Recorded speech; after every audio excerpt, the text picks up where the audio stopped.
Hello, good morning, जोहार। मैं संजय और आप देख रहे हैं न्यूज झारखंड। समय हो चला है झारखंड की खबरों को जानने का, झारखंड की खबरों से अपडेट होने का। तो चलिए जानते हैं आज की झारखंड की 25 मुख्य बड़ी खबरों को। झारखंड के बोकारो में जंगली हाथी का आतंक, 3 महिलाओं को कुचलकर मार डाला, 4-4 लाख का दिया गया मुआवजा। झारखंड के बोकारो जिले के गोमिया प्रखंड में रविवार सुबह एक बड़ा हादसा हो गया। एक झुंड से बिछड़े जंगली हाथी के हमले में एक वृद्ध व 2 महिला समेत कुल 3 लोगों की मौत हो गई। मृतकों में ललपनिया थाना क्षेत्र के कोदवाटांड़ पंचायत के कोदवाटांड़ गांव के सनू मांझी उर्फ बहरा मांझी करीब 60 वर्षीय व ललपनिया पंचायत के ललपनिया गांव की मंजरी देवी 30 वर्षीय तथा गोमिया थाना क्षेत्र के तुलबुल पंचायत के चलैया टांड़ गांव की सुहानी हेम्ब्रम 24 वर्षीय शामिल हैं। सनू मांझी की मौत घटनास्थल पर ही हो गई थी। वहीं मंजरी देवी को ललपनिया स्थित टीटीपीएस के अस्पताल के बाद गोमिया स्थित सामुदायिक स्वास्थ्य केंद्र व फिर बोकारो ले जाने तथा सुहानी हेम्ब्रम को गोमिया स्थित सामुदायिक स्वास्थ्य केंद्र के चास स्थित सदर अस्पताल बोकारो में मृत घोषित कर दिया गया। वही घटना की सूचना मिलने के बाद गोमिया के विधायक डॉक्टर लंबोदर महतो मृतक के परिजनों से मिले और सांत्वना दी। इसके साथ ही बोकारो वन प्रमंडल पदाधिकारी भी मौके पर पहुंचे और पीड़ित परिवार को 4-4 लाख मुआवजा देने की बात कही। वही मृतकों के अंतिम संस्कार के लिए परिजनों को तत्काल 25-25 हजार रुपए दिए गए। दरअसल पेटरवार प्रखंड के खेतकों से भटका हुआ एक जंगली हाथी जो है गोमिया प्रखंड के साड़म होसिर होते हुए तुलबुल पंचायत के चलैया टांड़ गांव पहुंच गया। यहां अशोक किस्कू और उसकी पत्नी सुहानी हेम्ब्रम सुबह 5:30 बजे कुएं के पास थी। हाथी ने सुहानी को उठाकर पटक दिया और आगे बढ़ गया। स्थानीय लोगों ने आनन फानन में सुहानी को सामुदायिक स्वास्थ्य केंद्र में भर्ती कराया, जहां डॉक्टर ने इलाज के बाद बीजीएम रेफर कर दिया गया, जहां डॉक्टर ने मृत घोषित कर दिया। वहीं फिर जो है कोड़वाटांड़ के जो है झरी टोला के सनुराम मांझी 65 वर्षीय को अपनी चपेट में ले लिया, उसे घर के पास ही कुचलकर मार डाला। वही सुबह 6:30 बजे ललपनिया थाना क्षेत्र के पुराना बैंक मोड़ पास तूरी टोला हाथी पहुंचा। या भीम तूरी की पत्नी मंजरी को कुचलकर मार डाला। वह सुबह सुबह जो है टीटीपीएस के प्रशासनिक भवन के पास जंगल से लकड़ी चुनकर लौट रही थी। सीएम चंपई सोरेन ने अबू आवास के 24,000 से अधिक लाभुकों को सौंपा स्वीकृति पत्र। हेमंत सोरेन को लेकर कही ये बात। झारखंड के सीएम चंपई सोरेन ने साहिबगंज जिले के बरहेट प्रखंड स्थित भोगनाडी में आयोजित अबू आवास योजना कार्यक्रम में साहिबगंज, गोड्डा एवं पाकुड़ के 24,532 लाभुकों को स्वीकृति पत्र सौंपा। उन्होंने डीबीटी के माध्यम से पहली किस्त की राशि के रूप में 73,59,60,000 रुपए का हस्तांतरण किया। उन्होंने कहा कि करीब 2 दशक तक राज्य का विकास नहीं हुआ। हेमंत सोरेन ने विपरीत परिस्थितियों में भी प्रदेश को नई दिशा देने का काम शुरू किया था। वे झारखंड का नवनिर्माण इस तरह से करेंगे जहां हर व्यक्ति को आगे बढ़ने का मौका मिलेगा। बेहतर समाज और मजबूत राज्य बनाने की दिशा में सरकार के कदम बढ़ चुके हैं। सरकार की योजनाओं और नीतियों का समाज में सकारात्मक असर दिख रहा है। हम अपने वीर शहीदों और आंदोलनकारियों के सपनों का झारखंड बना रहे हैं। झारखंड में एक बार फिर बदला मौसम का मिजाज। कई जिलों में हुई झमाझम बारिश। आज और कल भी बारिश का अलर्ट जारी। झारखंड में एक बार फिर से मौसम का मिजाज बदल गया है। रविवार को भी कई क्षेत्रों में हल्की से लेकर मध्यम दर्जे की बारिश रिकॉर्ड की गई है, तो जबकि कई क्षेत्रों में बादल छाए रहे, तो जबकि कई क्षेत्रों में कनकनी हवा भी चली है। बारिश होने से एक बार फिर से झारखंड में ठंड बढ़ गई है। इधर मौसम विभाग के अनुसार राज्य में आज सुबह घना कोहरा छाया रहने का पूर्वानुमान है। बादलों की ओट में सूर्य छुपे रहने के कारण धूप के दर्शन नहीं होंगे। इसके कारण सर्द हवा और कोहरे के कारण कई इलाकों में कड़ाके की ठंड जो है बढ़ सकती है। मौसम विभाग का पूर्वानुमान है कि आज और कल भी झारखंड में बारिश का अनुमान जताया गया है। मौसम विज्ञान केंद्र के अनुसार राज्य के मध्य व निकटवर्ती भागों में राजधानी रांची, रामगढ़, खूंटी, हजारीबाग, गुमला, बोकारो और दक्षिणी हिस्से यानी पूर्वी व पश्चिमी सिंहभूम, सिमडेगा और सरायकेला खरसावां में कहीं कहीं हल्की वर्षा और मेघा गर्जन के साथ वज्रपात की भी संभावना है। इसके साथ साथ कई क्षेत्रों में आज और कल 30 से 40 किलोमीटर प्रति घंटे की रफ्तार से ठंडी हवा चलने और कुछ जगहों पर तेज हवाओं के साथ वर्षा होने की संभावना जताई गई है। इससे लेकर येलो अलर्ट जारी किया गया है। कुल मिलाकर कहा जाए तो झारखंड में आज और कल यानी कि 24 और 27 फरवरी को एक बार फिर से जो है झमाझम बारिश होने के आसार हैं। कई क्षेत्रों में वज्रपात की भी चेतावनी जारी की गई है। इस दौरान जो है किसान भाइयों से भी अपील की गई है कि मौसम खराब होने पर खेतों की ओर नहीं जाएं। अगर आप खेत खलियान में हैं तो मौसम खराब होता है तो जल्द से जल्द सुरक्षित स्थान पर आने की कोशिश करें। तो मौसम खराब है, सावधान रहें, सुरक्षित रहें। जो कुर्मी की बात करेगा वही झारखंड पर राज करेगा। टोटेमी कुर्मी समाज टोटेमी कुर्मी महतो समाज की हुंकार महारैली में संयोजक शीतल ओहदार ने कहा है कि जो कुर्मी की बात करेगा वही झारखंड पर राज करेगा। बता दें कि रविवार को टोटेमी कुर्मी महतो समाज की हुंकार महारैली का आयोजन रविवार को राजधानी रांची के मोरहाबादी मैदान में किया गया। इसमें पूरे झारखंड से महतो समाज के लोगों ने शिरकत की। आयोजकों ने इस महारैली को ऐतिहासिक बताते हुए इसे सफल आयोजन बताया। बता दें कि हुंकार महारैली का आयोजन पहले 18 फरवरी को होना था, लेकिन मोरहाबादी मैदान में स्थान नहीं मिलने के कारण इसे रविवार यानी 25 फरवरी को आयोजित किया गया। टोटेमिक कुर्मी महतो समाज के नेताओं ने बताया है कि कुर्मी को एसटी में सूचीबद्ध करने व कुड़माली भाषा को 8वीं अनुसूची में शामिल करने की मांग को लेकर यह हुंकार महारैली की गई है। महारैली के माध्यम से जो शक्ति प्रदर्शन कर केंद्र सरकार पर लोकसभा चुनाव से पहले मांगे मनवाने के लिए दबाव डाला जा रहा है। इस दौरान जुटी विशाल जनसभा को संबोधित करते हुए नेताओं ने कहा कि जो कुर्मी की बात करेगा वही झारखंड पर राज करेगा। 28 फरवरी को रांची आएंगे राष्ट्रपति। 1000 जवानों की जिम्मे शहर की सुरक्षा। राष्ट्रपति द्रौपदी मुर्मू का 28 फरवरी को रांची आगमन होने वाला है। सेंट्रल यूनिवर्सिटी ऑफ झारखंड के दीक्षांत समारोह में शामिल होने के लिए वह झारखंड आ रही है। उनके आगमन को लेकर युद्ध स्तर पर तैयारी चल रही है। प्रशासन पूरी तरह से अलर्ट हो गई है। रांची जिला व पुलिस प्रशासन ने सुरक्षा व्यवस्था चुस्त दुरुस्त कर दी है। एयरपोर्ट से लेकर कार्यक्रम स्थल तक करीब 1000 पुलिस फोर्स के अलावा 45 पदाधिकारियों की प्रतिनियुक्ति की गई है। इसमें रैप, जैप, जिला बल, IRB शामिल हैं। वह कंट्रोल रूम से राष्ट्रपति की सुरक्षा पर नजर रखी जाएगी। सभी प्रतिनियुक्त पुलिस कर्मियों और दंडाधिकारियों को सख्त निर्देश है कि वे ड्यूटी में कोई लापरवाही न बरते। DC राहुल सिन्हा व SSP चंदन सिन्हा पूरी सुरक्षा व्यवस्था पर स्वयं नजर रखेंगे। सुरक्षा को लेकर DC और SSP ने अधिकारियों व पुलिस जो पदाधिकारियों के साथ बैठक की। इस दौरान सुरक्षा का ब्लूप्रिंट भी तैयार किया गया। अधिकारियों ने राष्ट्रपति की सुरक्षा में किसी भी हाल में चूक बर्दाश्त नहीं की जाएगी। खबरों में आगे बढ़ने से पहले अगर आप अभी तक न्यूज़ झारखंड चैनल को सब्सक्राइब नहीं किए हैं तो प्लीज़ चैनल को सब्सक्राइब करके बेल आइकन प्रेस कर दीजिए, जिससे आपको झारखंड की हर छोटी बड़ी खबर का अपडेट आप तक पहुंचता रहे। तो चलिए बढ़ते हैं खबरों की ओर। प्रश्न पत्र वायरल होने की जांच शुरू। जैक ने कहा अगले सप्ताह तक पूरी हो जाएगी प्रक्रिया।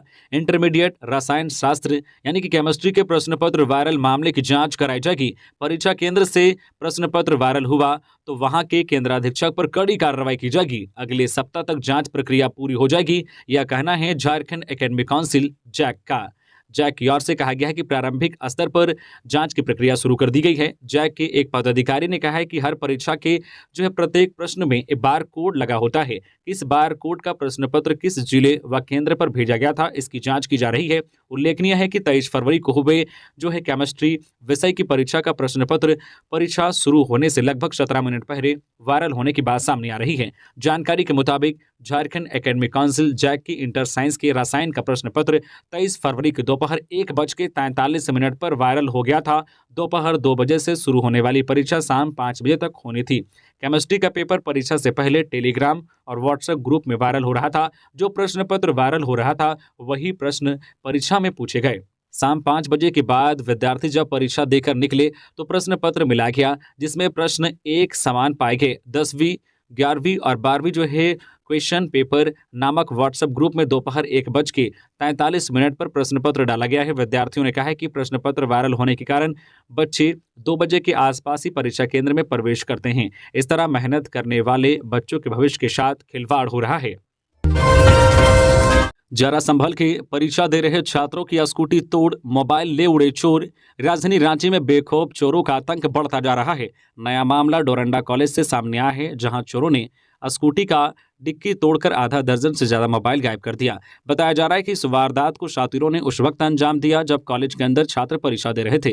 घटना के बाद छात्रों ने परीक्षा केंद्र के पास जमकर हंगामा किया।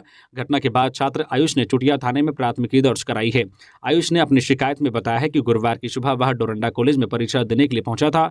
उसके साथ कॉलेज के कई छात्र थे जो परीक्षा देने के लिए आए थे। परीक्षा केंद्र में प्रवेश करने से पहले सभी छात्रों ने अपना मोबाइल उन्हें दे दिया था। एक प्लास्टिक में आधा दर्जन से ज्यादा मोबाइल को उसने रखा और उसे अपने स्कूटी की डिक्की में अन्य छात्रों के सामने रख दिया। डिक्की लॉक करने के बाद वे सभी छात्र परीक्षा देने के लिए केंद्र में प्रवेश कर गए। परीक्षा समाप्त होने के बाद जब वे केंद्र से बाहर निकले तो स्कूटी के पास गए तो देखा कि उनकी स्कूटी की डिक्की खुली हुई है। यह देखकर वे हड़बड़ा गए। डिक्की खोला तो देखा कि मोबाइल से भरा पूरा प्लास्टिक ही गायब है। यह देखकर आयुष के होश उड़ गए। घटना के बाद छात्रों ने परीक्षा केंद्र के पास जमकर हंगामा किया। छात्रों का आरोप था कि जब मोबाइल व गाड़ी केंद्र के भीतर करने नहीं दिया था तो कॉलेज प्रबंधन को उसकी सुरक्षा करनी चाहिए थी, लेकिन ना तो केंद्र के पास पुलिस मौजूद थी और न ही प्रबंधन के लोग, जिसका फायदा चोरों ने उठाया और चोरी की वारदात को अंजाम दिया। रामगढ़ थाना हाजत में युवक की मौत मामले में 2 एएसआई और 1 कांस्टेबल सस्पेंड। रामगढ़ थाना हाजत में अनिकेत का शव फंदे पर लटका हुआ बरामद किया गया था। अब इस मामले में 2 एएसआई और 1 कांस्टेबल को जांच के दौरान निलंबित कर दिया गया है। वहीं मामले की सीआईडी जांच भी शुरू की गई है। साथ ही प्रधान जिला व सत्र न्यायाधीश के आदेश पर अलग से सीजीएम जांच कर रहे हैं। रामगढ़ एसपी पीयूष पांडे के द्वारा एसडीपीओ की जांच रिपोर्ट के आधार पर ड्यूटी पर लापरवाही बरतने के आरोप में ASI Sanjay Kumar Singh, on duty officer ASI Uday Kumar Yadav, सिपाही प्रताप कुमार को सस्पेंड कर दिया गया है। बेडरूम में घुसकर ऑटो वाले को मारी गोली, अपराधियों की गिरफ्तारी को लेकर सड़क जाम। लातेहार के बरियातू थाना क्षेत्र में अपराधियों का मनोबल इतना बढ़ा हुआ है कि अपराधियों ने एक युवक को उसके बेडरूम में घुसकर गोली मार दी। घटना टोंटी हैसला गांव की है। शनिवार रात करीब 11 बजे की है। अपराधियों ने एक युवक को उसके बेडरूम में घुसकर गोली मारी, जिससे मौके पर ही उसकी मौत हो गई। मृतक की पहचान प्रभु साव के 38 वर्षीय पुत्र ओम प्रकाश कुमार के रूप में की गई है। जानकारी के अनुसार ओम प्रकाश ऑटो चलाकर अपने परिवार का भरण पोषण करता था। शनिवार की शाम 5 बजे बरियातू से ऑटो लेकर वह अपने घर पहुंचा था। रात का भोजन कर वह अपने 8 वर्षीय पुत्र के साथ एक कमरे में सो रहे थे। इसी बीच अपराधी उसके बेडरूम में घुसे और गोली चलाकर उसकी हत्या कर दी। घटना की सूचना मिलते ही बालूमाथ एसडीपीओ और थाना प्रभारी राजा दिलावर घटनास्थल पर पहुंचे और शव को कब्जे में लेकर मामले की जांच में जुट गए। रविवार की सुबह मृतक के परिजनों ने अपराधियों की गिरफ्तारी को लेकर NH99 को जाम कर दिया। जाम की सूचना मिलते ही बालूमाथ एसडीपीओ और थाना प्रभारी दिलावर जाम स्थल पर पहुंचे और जाम को हटवाया। पुलिस परिजनों से पूछताछ कर मामले की पड़ताल में लगी है। रांची के एसएसपी ने 5 पुलिसकर्मियों का किया तबादला। बाबूराम भगत हिंदपीढ़ी, खुशबू वर्मा बुंडू की महिला थाना प्रभारी बनी। झारखंड की राजधानी रांची में पुलिसकर्मियों का तबादला हुआ है। रांची के वरीय पुलिस अधीक्षक एसएसपी ने 5 पुलिसकर्मियों का तबादला कर दिया है। बाबूराम भगत को हिंदपीढ़ी थाना का प्रभारी बना दिया गया है। वहीं खुशबू वर्मा को महिला थाना बुंडू का प्रभारी बनाया गया है। एसएसपी कार्यालय ने इसका आदेश जारी कर दिया है। एसएसपी रांची कार्यालय ने जिन पुलिस पदाधिकारियों की ट्रांसफर पोस्टिंग की है, उन्हें तत्काल योगदान देकर इसकी सूचना देने के लिए कहा गया है। जिन पुलिस अधिकारियों का तबादला किया गया है, उनमें पुलिस निरीक्षक, अवर निरीक्षक और महिला अवर निरीक्षक शामिल हैं। इनके नाम मनोज कुमार, बाबूराम भगत, खुशबू वर्मा, गौतम कुमार और रंजीत कुमार महतो हैं। सीएम चंपई से मिले कांग्रेस विधायक इरफान अंसारी, कहा जल्दी निकाले परीक्षाओं के रिजल्ट। जामताड़ा से कांग्रेस के विधायक इरफान अंसारी ने रविवार को सीएम चंपई सोरेन से मुलाकात की और अपनी मांगे उनके समक्ष रखी। अंसारी ने सीएम चंपई सोरेन से जेएसएससी, सीजीएल, पीजीटी और आईटीआई इंस्ट्रक्टर परीक्षा का परिणाम जल्द घोषित करने की मांग की। इस पर सीएम ने उनको सकारात्मक आश्वासन देते हुए कहा कि सरकार इन मामलों को लेकर गंभीर है। जल्द ही इन परीक्षाओं के परिणाम घोषित किए जाएंगे। कहा कि इस रास्ते में जो भी समस्याएं हैं उनको सुलझा लिया जाएगा। हेमंत सोरेन की रिहाई के लिए गढ़वा में हुआ अखंड कीर्तन, मंत्री मिथिलेश ठाकुर भी हुए शामिल। गढ़वा की झामुमो महिला मोर्चा ने हेमंत सोरेन की रिहाई और न्याय दिलाने के लिए गढ़देवी मंदिर के प्रांगण में अखंड भजन कीर्तन का आयोजन किया। महिलाओं ने मन्नत मांगी है कि जल्द से जल्द हेमंत सोरेन की रिहाई हो जाए। इस दौरान उन्होंने कहा कि बीजेपी के लोगों ने जांच एजेंसियों का दुरुपयोग किया है, झूठे और बेबुनियाद केस में फंसाकर हेमंत सोरेन को जेल भेजा है। मंत्री मिथिलेश ठाकुर ने कीर्तन का एक वीडियो अपने सोशल मीडिया एक्स पर जारी किया है। मिथिलेश ठाकुर ने ट्वीट कर लिखा है कि पूर्व मुख्यमंत्री के खिलाफ हो रही साजिश को विफल करने और हेमंत सोरेन को न्याय दिलाने के लिए झामुमो महिला मोर्चा गढ़वा द्वारा माता गढ़देवी के प्रांगण में अखंड भजन कीर्तन का आयोजन किया जा रहा है। राज्यसभा चुनाव, कांग्रेस से राजेश ठाकुर का नाम तय, बीजेपी में आशा लकड़ा और गणेश मिश्रा पर मंथन। झारखंड में 2 सीटों पर राज्यसभा चुनाव 21 मार्च को होना है। इससे पहले प्रदेश में उम्मीदवारों के नाम पर अलग अलग पार्टियों में मंथन जारी है। खबर है कि बीजेपी से गणेश मिश्रा और आशा लकड़ा के नाम पर मंथन हो रहा है। खबर यह भी है कि गणेश मिश्रा और आशा लकड़ा आगामी लोकसभा चुनाव में हिस्सा लेते हैं तो फिर समीर उरांव को ही दोबारा राज्यसभा भेजने पर विचार किया जा सकता है। इधर कांग्रेस पार्टी से राजेश ठाकुर का नाम तय है, लेकिन इसके लिए सहयोगी झामुमो की सहमति जरूरी है। कहा जा रहा है कि झारखंड मुक्ति मोर्चा ने डॉक्टर सरफराज अहमद को राज्यसभा सीट के आश्वासन पर ही गांडेय सीट से इस्तीफा देने के लिए मनाया था। बता दें कि झारखंड में कांग्रेस के धीरज साहू और बीजेपी के समीर उरांव का कार्यकाल खत्म हो रहा है। सूत्रों के अनुसार जेएमएम कांग्रेस गठबंधन में एक सीट पर दावेदारी को लेकर तकरार की भी संभावना दिख रही है। चंपई सोरेन सरकार में मंत्रिमंडल विस्तार के बाद गठबंधन में लगातार यह दूसरी तकरार होगी। ऐसा इसलिए कि गांडे विधानसभा सीट से इस्तीफा देने के समय जेएमएम ने डॉक्टर सरफराज अहमद को राज्यसभा भेजने का आश्वासन दिया था, जबकि कांग्रेस की सीट होने की वजह से पार्टी में कई दावेदार हैं। पशु तस्करों पर बड़ी कार्रवाई, मवेशी लदे 2 पिकअप वैन को पकड़ा, 12 पशु बरामद, चालक फरार। गिरिडीह के जमुआ पुलिस ने मवेशी लोड 2 पिकअप वैन को खरगडीहा से पकड़ा है। पुलिस ने यह कार्रवाई गिरिडीह एसपी दीपक कुमार शर्मा को मिली गुप्त सूचना के आधार पर की है। बता दें कि एसपी दीपक कुमार शर्मा को गुप्त सूचना मिली थी कि देवरी और जमुआ के रास्ते से पशु तस्करी की जा रही है। सूचना के आधार पर जमुआ के प्रशिक्षु डीएसपी नीलम कुजूर के नेतृत्व में टीम गठन कर छापेमारी अभियान चलाया गया, जिसमें देर रात को जमुआ थाना क्षेत्र के खरगडीहा स्थित महातो टांड के पास अलकासिया जंगल से 2 मवेशी लदे पिकअप वाहन को पकड़ा गया। पकड़े गए वाहन में 13 पशु लोड थे। वही मौके पर से अंधेरे का फायदा उठाकर वाहन चालक भागने में सफल रहा।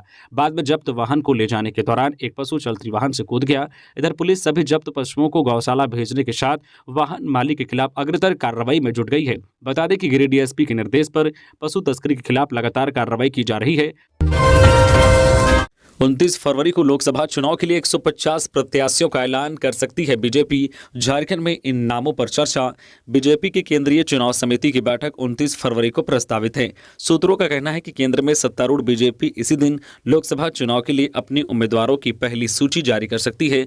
कहा तो यह भी जा रहा है कि पार्टी पहली सूची में कम से कम 150 प्रत्याशियों के नाम का ऐलान करेगी। बता दें कि अभी लोकसभा चुनाव की तारीखों का ऐलान नहीं किया गया है, लेकिन बीजेपी ने मिशन 2024 को लेकर अपनी तैयारियों को अंतिम चरण में पहुंचा दिया है। कहा यह भी जा रहा है कि बीजेपी के प्रत्याशियों की पहली लिस्ट में पीएम मोदी, अमित शाह, नितिन गडकरी और राजनाथ सिंह का नाम शामिल हो सकता है। बताया जा रहा है कि पार्टी सभी राज्यों में कुछ न कुछ प्रत्याशियों के नाम का ऐलान कर सकती है। गौरतलब है कि झारखंड में पार्टी ने सभी 14 लोकसभा सीटों पर जीत का लक्ष्य तय किया है। उम्मीद की जा रही है कि प्रदेश में राजमहल और चाईबासा सीट पर भी प्रत्याशियों के नाम का ऐलान हो सकता है। सूत्रों के हवाले से मिली जानकारी के मुताबिक राजमहल से दुर्गा मरांडी, मिस्त्री सोरेन और ताला मरांडी संभावित उम्मीदवार हो सकते हैं। चाईबासा से गीता बालमुचू बड़ कुमार गागराई और जेबी तुबित का नाम संभावित उम्मीदवारों की सूची में सबसे आगे चल रहा है। सिलेबस नहीं मिलने के कारण 10 महीने से अटकी है जेपीएससी में 39 प्राचार्यों की नियुक्ति प्रक्रिया। छात्र परेशान। जेपीएससी में +2 स्कूलों में 39 प्राचार्यों की नियुक्ति रुकी हुई है। नियुक्ति आयोग की लापरवाही के कारण नहीं होने के कारण है। दरअसल 10 माह पहले विज्ञापन जारी कर अयोग्य उम्मीदवारों से आवेदन आमंत्रित किया था। राज्य के 59 +2 स्कूलों में से 39 +2 स्कूलों में सीधी नियुक्ति की जानी थी, लेकिन झारखंड स्कूली व साक्षरता विभाग द्वारा पिछले 10 माह से सिलेबस नहीं भेजे जाने के कारण जेपीएससी में +2 स्कूलों में 39 प्राचार्यों की नियुक्ति प्रक्रिया रुक गई है। गौरतलब है कि +2 स्कूलों में प्राचार्यों की नियुक्ति के लिए स्कूली व साक्षरता विभाग को लगभग 10 विषयों का सिलेबस उपलब्ध कराना है। आयोग ने कई बार पत्राचार भी किया, लेकिन अब तक सिलेबस नहीं भेजा गया, जिससे आयोग परीक्षा का आकलन करने में असमर्थ है। वही कई अभ्यर्थियों ने उन 10 विषय के अलावा अन्य विषय भी भरे हैं। ऐसे में विभाग से अन्य विषयों के भी सिलेबस उपलब्ध कराने का आग्रह किया गया है। आयोग ने आवेदन करने की तिथि भी जून 2023 तक बढ़ा दी है, लेकिन सिलेबस आयोग के पास नहीं पहुंच सका। चतरा में नक्सलियों पर करारा आर्थिक प्रहार। जिस जगह पर पुलिस पर हुआ था हमला, वहीं से फिर शुरू हुआ अभियान। ड्रोन के सहारे अफीम की खेती पर नजर। चतरा में बीते 7 फरवरी को अफीम की खेती खत्म करने के अभियान पर निकले सुरक्षा बलों के साथ नक्सलियों की भीषण मुठभेड़ हुई थी। इस मुठभेड़ में 2 जवान भी शहीद हुए थे। अब जवानों की शहादत का बदला लेने को लेकर चतरा पुलिस ने कमर कस ली है। क्षेत्र में सक्रिय नक्सलियों के आर्थिक स्रोत अफीम की खेती पर करारा प्रहार कर उन्हें नेस्त नाबूद करने के उद्देश्य से पुलिस अब तकनीक का सहारा ले रही है। जिस जगह पर पुलिस के 2 जवानों की शहादत हुई थी, उसी स्थान से एक बार फिर पुलिस के जवान जिला पुलिस ने अफीम उन्मूलन अभियान की शुरुआत की है। अभियान का नेतृत्व एसडीपीओ संदीप सुमन कर रहे हैं। इनके साथ अभियान में सीआरपीएफ, आईआरबी और वन विभाग के साथ साथ जिला बल के जवान शामिल हैं। अभियान में शामिल अधिकारी और जवान तीसरी आंख यानी कि ड्रोन के सहारे पहले इलाके की मॉनिटरिंग कर रहे हैं। इसके बाद इनपुट के आधार पर विभिन्न टुकड़ियां बनाकर नक्सलियों के संरक्षण में लगाए गए अफीम माफियाओं और तस्करों द्वारा लगाए गए सफेद जहर की खेती अफीम को नष्ट कर रहे हैं। अभियान की शुरुआत भुइयाडी से हुई है। मानगो वासियों को मिलेगी जाम से मुक्ति, 1 माह में शुरू हो जाएगा मानगो फ्लाईओवर का काम, आमजन को मिलेगी राहत। जमशेदपुर के कदमा में आयोजित एक कार्यक्रम में स्वास्थ्य मंत्री शाह पश्चिमी जमशेदपुर विधायक बन्ना गुप्ता ने अपने विधानसभा क्षेत्र के लिए कुल 6,21,63,000 रुपए की योजनाओं का शिलान्यास किया। इस दौरान कुल 120 योजनाओं का शिलान्यास किया गया, जिस पर 6,21,00,000 रुपए खर्च किए जाएंगे। यह कार्य मानगो नगर निगम और जमशेदपुर अधिसूचित क्षेत्र समिति में होगा, जिसमें नाली, जन उपयोगी सड़कें और नागरिक सुविधा शामिल हैं। मौके पर मंत्री बन्ना गुप्ता ने कहा कि क्षेत्र में नागरिकों के लिए 120 योजनाओं का शिलान्यास किया गया है। उन्होंने कहा कि जल्द ही पथ निर्माण विभाग की कई योजनाओं का शिलान्यास होगा, इसकी प्रक्रिया चल रही है। उन्होंने कहा कि उनका पूरा फोकस नागरिक सुविधाओं पर है। विधायक अंबा के आंदोलन से मृत कर्मी के आश्रितों को मिला 16 लाख मुआवजा और नौकरी। बड़कागांव की कांग्रेस विधायक अंबा प्रसाद के आंदोलन की बदौलत मृत कर्मी के आश्रितों को 16 लाख का मुआवजा और नौकरी मिली। बता दें कि बीती रात पतरातू स्थित PVUNL प्लांट के जो भेल यार्ड में RVPR कंपनी में कार्यरत विवेक ठाकुर की मृत्यु कार्य के दौरान हो गई थी। मिली खबर के मुताबिक सुरक्षा नियमों में चूक के कारण हाइड्रा क्रेन पलट जाने से ठाकुर की मौत हो गई थी। दुर्घटना की सूचना पाकर विधायक अंबा प्रसाद यहां पहुंची और जो है मृतक के आश्रित को नौकरी व मुआवजा के लिए आंदोलन छेड़ दिया। इसकी बदौलत जो है प्रबंधन को झुकना पड़ा, उनको अंबा की मांगे माननी पड़ी। घटनास्थल पर पहुंचकर विधायक आश्रितों को न्याय दिलाने के लिए डटी रही। विधायक ने एजेंसी द्वारा दिए जा रहे 6 लाख के मुआवजा को 16 लाख करवाया। विधायक अंबा ने आश्रित के एक जो परिवार को नौकरी और मृतक के जो है PF और ESIC इंश्योरेंस के तहत पैसे एवं पेंशन भी देने का निर्देश प्रबंधन को दिया। इस दौरान मृतक के आश्रित और प्रबंधन की ओर से अधिकारी मौजूद रहे। सड़क हादसे के बाद लोगों ने ट्रक में लगाई आग। दुर्घटना में एक व्यक्ति हुआ घायल। अज्ञात लोगों पर मामला दर्ज, पुलिस कर रही पहचान। बोकारो जिला के पेटरवार थाना क्षेत्र अंतर्गत पिछरी में फुसरो जैना मोड़ मुख्य मार्ग में सीमेंट लोड ट्रक से बाइक की टक्कर में बाइक सवार जो है पिछरी निवासी जयनाथ मिश्रा का बेटा संजय मिश्रा 42 वर्ष से घायल हो गया। इससे नाराज लोगों ने ट्रक में आग लगा दी। इससे ट्रक धू धू कर जल गई। आग लगाने की घटना के लगभग 2 घंटे बाद बोकारो से आए फायर ब्रिगेड तथा सीसचल धोरी एरिया से आए फायर ब्रिगेड ने आग बुझाया। जब तक आग बुझी ट्रक जल चुका था। घटना शनिवार रात की है। इधर बेरमो SDO शैलेश कुमार ने कहा है कि कुछ लोगों ने ट्रक में आग लगाई है, यह निंदनीय है, इस पर निश्चित कार्रवाई होगी। वहीं पेटरवार थाना प्रभारी कृष्ण कुमार कुशवाहा ने कहा है कि कानून हाथ में लेने वाले लोगों पर मामला दर्ज करने की प्रक्रिया चल रही है, उनकी पहचान की जा रही है। 28 फरवरी को दीक्षांत समारोह में शामिल होंगी राष्ट्रपति द्रौपदी मुर्मू। 64 छात्रों को देंगी गोल्ड पदक। झारखंड केंद्रीय विश्वविद्यालय CUJ के तीसरे दीक्षांत समारोह के अवसर पर 28 फरवरी को राष्ट्रपति द्रौपदी मुर्मू भी उपस्थित रहेंगी। CUJ की ओर से मिली जानकारी के मुताबिक राष्ट्रपति मुर्मू समारोह के दौरान 3 कुलाधिपति पदक, 64 स्वर्ण पदक और 65 PhD उपाधि छात्रों को देंगी। राष्ट्रपति मुर्मू समारोह में बतौर मुख्य अतिथि शामिल होंगी। दीक्षांत समारोह औपचारिक रूप से सभागार में जो है शैक्षणिक शोभा यात्रा के आगमन के साथ शुरू होगा। इसमें राष्ट्रपति, राज्यपाल CP राधाकृष्णन, मुख्यमंत्री चंपई सोरेन, शिक्षा राज्य मंत्री जो भारत सरकार, कुलाधिपति एवं जो है कुलपति जो है संवाधिक अधिकारी, विश्वविद्यालय के कोर्ट कार्य परिषद और शैक्षणिक परिषद के सदस्य भाग लेंगे। धनबाद में फिर फटी धरती, सड़क पर बने गोप से हो रहा जहरीली गैस का रिसाव। धनबाद में फिर धरती फट गई। धनबाद में गोप बन गया, जिससे जहरीली गैस का रिसाव हो रहा है। मामला रविवार का है। मिली जानकारी के मुताबिक BCCL गोविंदपुर एरिया 3 के जो है आगरडी बस्ती में अचानक तेज आवाज के साथ धरती धंसी और गोप बन गया। इससे लगातार जहरीली गैस का रिसाव हो रहा है। इसकी वजह से स्थानीय आबादी में दहशत है। ग्रामीणों ने बताया कि जो आगरडी बूढ़ा बाबा मंदिर के पास जोरदार आवाज के साथ गोप बना और जहरीली गैस का रिसाव होने लगा, जो है बदस्तूर जारी है। गौरतलब है कि धनबाद के तेतुलिया जो है कतराश मुख्य मार्ग में भी कई जगह दरारें बन गई है। इसी रास्ते से बच्चे रोजाना स्कूल जाते हैं। स्थानीय लोग भी अपने नियमित कामकाज के लिए इसी मार्ग का उपयोग करते हैं। अब यहाँ दरारें बन जाने से लोगों में दहशत है। प्रेमी ने शादीशुदा प्रेमिका का गला रेता, घायल। मॉर्निंग वॉक के दौरान धारदार हथियार से किया हमला, खुद दौड़कर अस्पताल पहुंची महिला। धनबाद में एक प्रेमी ने अपनी शादीशुदा प्रेमिका का गला रेत दिया। बताया जा रहा है कि प्रेमिका रविवार की सुबह वॉक के लिए निकली थी। इसी दौरान प्रेमी ने उस पर धारदार हथियार से हमला कर दिया। वारदात के बाद महिला वहीं घायल होकर गिर गई। इस घटना के बाद इलाज के लिए लड़की खुद जो है दौड़ते दौड़ते धनबाद के Shaheed Nirmal Mahato medical college and hospital पहुंची। उसकी स्थिति गंभीर बनी हुई है। घटना केंदुआ थाना क्षेत्र के केंदुआ 5 नंबर के समीप की है। घायल महिला की पहचान प्रियंका देवी के रूप में की गई है। टाटानगर से संचालित 2 ट्रेन में बदलाव। 27 को देर से टाटानगर पहुंचेगी आरा की ट्रेन। टाटानगर नहीं आएगी आसनसोल मेमू। आरा से चलकर टाटानगर आने वाली आरा टाटानगर एक्सप्रेस 27 फरवरी को प्रभावित होगी। यह ट्रेन लेट से टाटानगर पहुंचेगी। इसको लेकर रेलवे ने अधिसूचना जारी की है। आद्रा मंडल में लाइन ब्लॉक के कारण डाउन ट्रेन को 45 मिनट तक किसी स्टेशन पर रोकने का आदेश दिया गया है। इधर लाइन ब्लॉक के दौरान टाटानगर हटिया मेमू ट्रेन 3 दिन बदले मार्ग पर चलेगी। यह ट्रेन चांडिल से गुंडा बिहार होकर चलेगी, जबकि आसनसोल मेमू ट्रेन 3 दिनों तक टाटानगर नहीं आएगी। यह ट्रेन आद्रा से टाटानगर आने के बजाय आसनसोल लौटेगी, जबकि ब्लॉक के दौरान गोमो, चक्रधरपुर, खड़गपुर, बरकाकाना एवं अन्य मार्ग की ट्रेनों का परिचालन भी अस्त व्यस्त होगा। गिरिडीह के सरिया में ओवरब्रिज निर्माण का ऑनलाइन शिलान्यास आज करेंगे पीएम मोदी। अमृत भारत योजना के तहत गिरिडीह के सरिया के हजारीबाग रोड स्टेशन में दशकों बाद ओवरब्रिज निर्माण का शिलान्यास सोमवार को पीएम मोदी ऑनलाइन करेंगे। इसकी जानकारी धनबाद रेलखंड के वरीय अनुमंडल अभियंता सूरज कुमार ने रविवार को प्रेस वार्ता कर दिया। वरीय अभियंता सूरज कुमार ने बताया है कि देश के कई राज्यों में ओवरब्रिज निर्माण के साथ सरिया बाजार के इस ओवरब्रिज निर्माण का भी शिलान्यास होगा और इसकी तैयारी भी पूरी कर ली गई है। सोमवार को होने वाले शिलान्यास समारोह में केंद्रीय मंत्री अन्नपूर्णा देवी समेत रेलवे के कई अधिकारी शामिल होंगे।